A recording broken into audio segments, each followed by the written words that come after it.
Se o Salmo 7 nos levou ao confronto com as sombras e as perseguições do inconsciente, o Salmo 8, que vamos falar hoje, nos eleva a uma das mais belas e complexas dinâmicas da psique, a relação entre a pequenez do ego e a imensidão do self.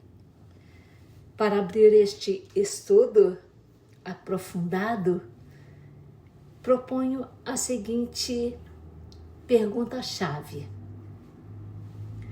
como pode o homem, sendo um mero ponto de consciência diante da imensidão do inconsciente, ser coroado com a responsabilidade de governar sua própria criação psíquica?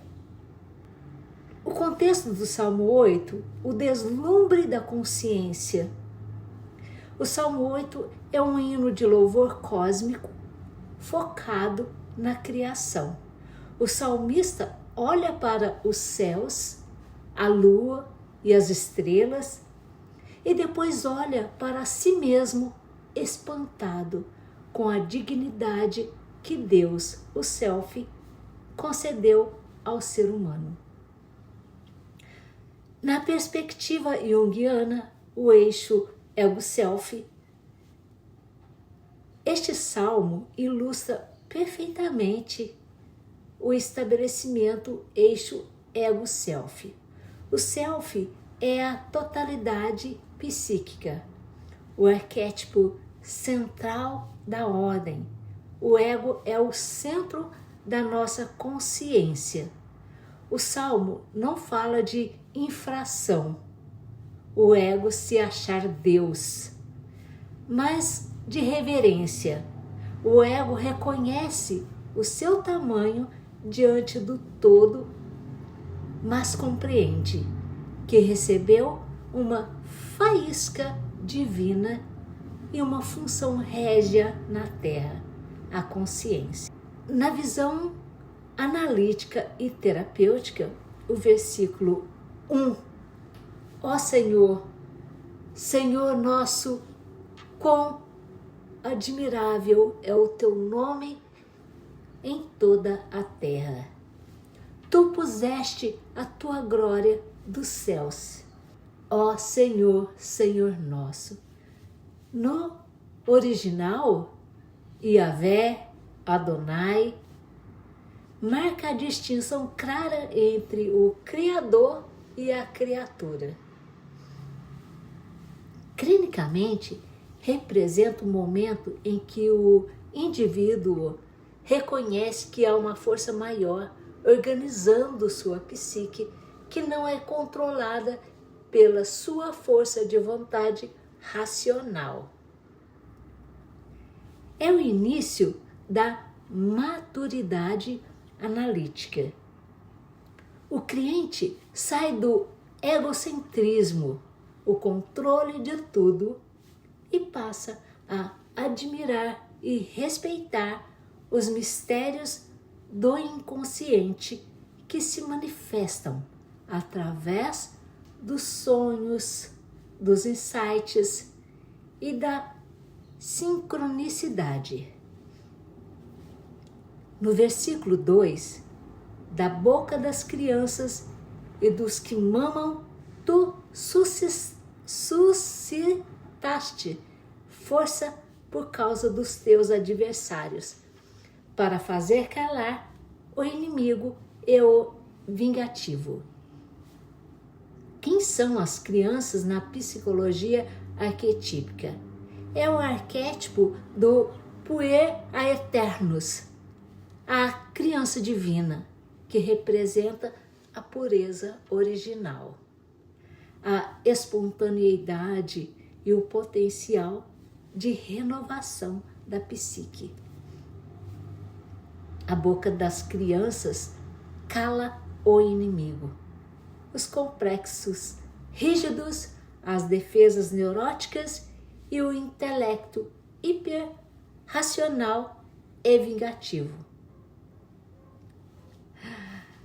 Na terapia, a cura muitas vezes não vem de grandes teorias intelectuais do ego, mas da recuperação da nossa criança interior. Quando o crente valida sua vulnerabilidade e sua fala autêntica e infantil, no sentido de genuína, os complexos destrutivos perdem a voz. No versículo 3 e 4, quando vejo os teus céus, obra dos teus dedos, a lua e as estrelas, que é o homem mortal para que te lembres dele? E o filho do homem, para que o visites?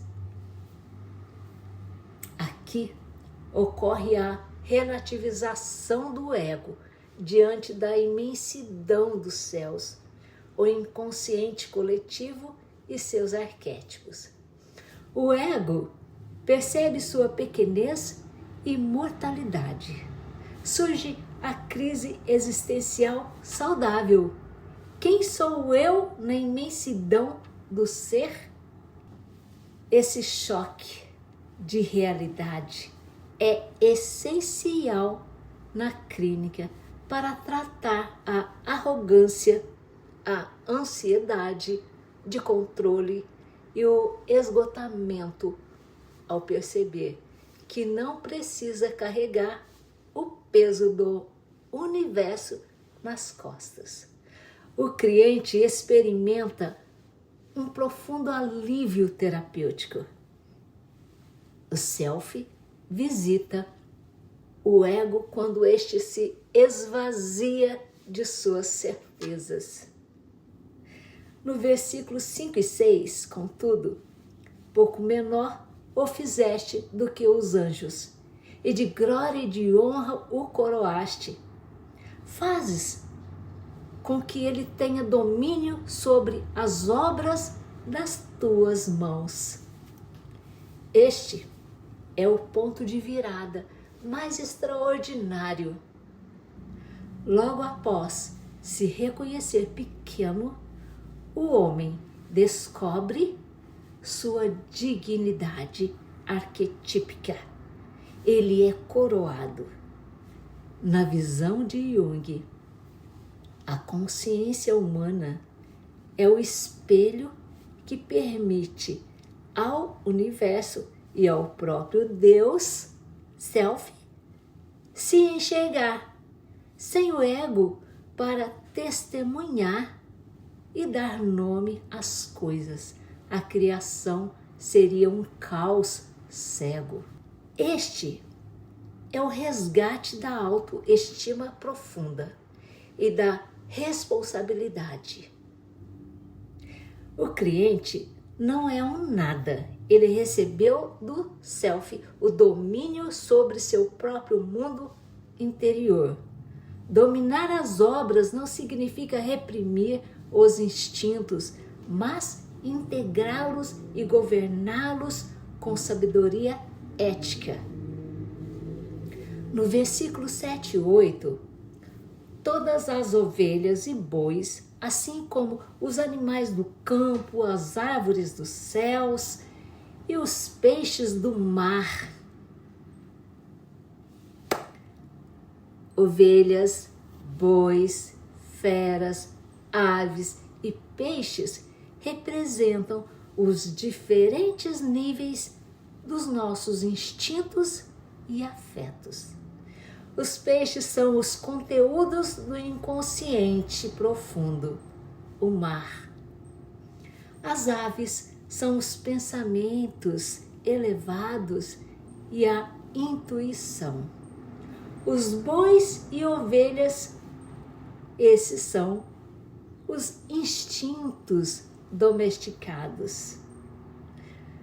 O processo de individuação exige que o homem coloque sob os seus pés submeta à consciência todas essas forças biológicas e emocionais. O terapeuta ajuda o cliente a governar a sua agressividade, as feras, e a sua passividade, as ovelhas, e a navegar pelas suas emoções profundas, os peixes gerando autodomínio. O Salmo 8, como processo psicoterapêutico, tem uma dinâmica incrível. O significado psíquico, o trabalho na clínica, olhar para os céus, reconhecimento do inconsciente superior e dos arquétipos, descentralização do ego, abertura para a espiritualidade e para o self. O clamor da criança é a ativação do potencial criativo e puro da psique, resgate da espontaneidade e quebra do racionalismo defensivo. O que é o homem? Desinfração do ego, cura do orgulho, aceitação da vulnerabilidade e das limitações humanas. A coroação é a tomada de consciência do próprio valor e propósito. O fortalecimento do ego de forma saudável, individuação. Governo dos animais é a integração da sombra instintiva e dos afetos. Domínio sobre as paixões, impulsos e complexos autônomos. O encontro com a realeza interior. Se o Salmo 7 nos ensina a sobreviver às tempestades da mente, o Salmo 8 nos ensina a reinar sobre o nosso próprio território psíquico após a tormenta. Ele mostra que o objetivo da terapia junguiana não é diminuir o ser humano, mas fazê-lo ocupar o seu verdadeiro lugar de direito. Nem Deus, ego infrado, nem um verme deprimido, mas um intermediário coroado de consciência.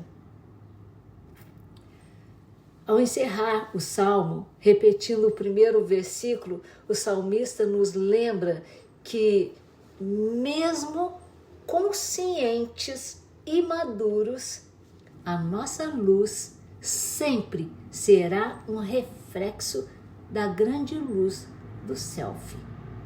É o fechamento perfeito para um processo terapêutico bem sucedido. Eu sou Cássia Junqueira, terapeuta no Espaço Gachô. Você gostou? Então se inscreva no meu canal, curte, compartilhe com um amigo, já salve na sua playlist para depois você visitar, tá bom? Escreva aqui embaixo o que você achou dessa leitura aprofundada do Salmo 8.